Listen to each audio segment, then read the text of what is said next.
One thing that's different that has changed through the years is I don't have to see an image in order to want to paint it.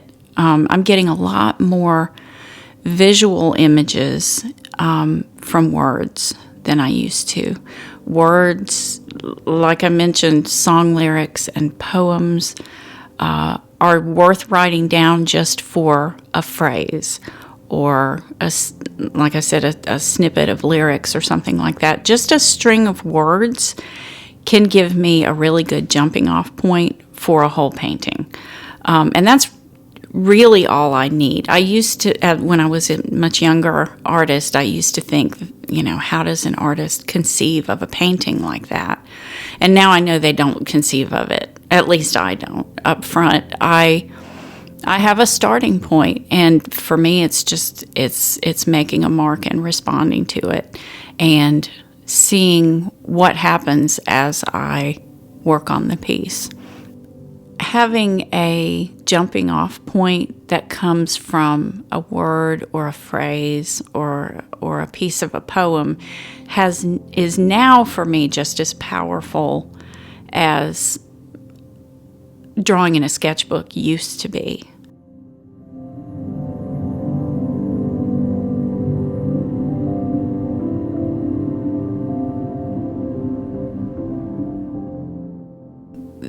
Where the imagery started for me was as a child in the car, listening to both of my parents who were born in the 1920s on farms in Ohio, and hearing them, back before devices, hearing them talk about the landscape.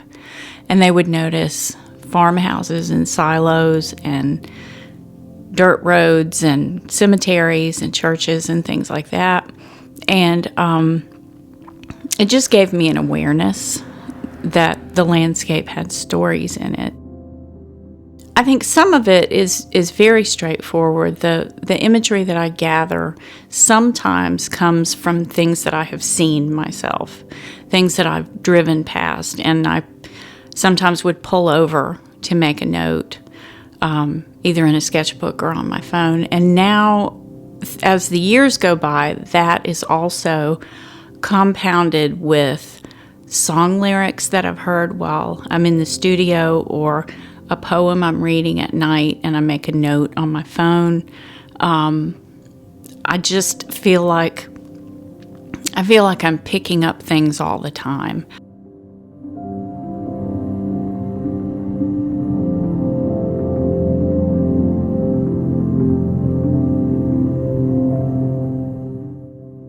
I do a lot less drawing in sketchbooks. And now if you flip through my sketchbooks, it's a little bit of drawing and a lot of words, because I'm just at a different point. I have made so many marks in my life, and I've completed so many paintings that I have a vocabulary of imagery and mark making within me that I didn't used to have. And so now I just need that little flash point that gets me going with the image, and then I'm good to just see where it takes me. And I really enjoy being at that point.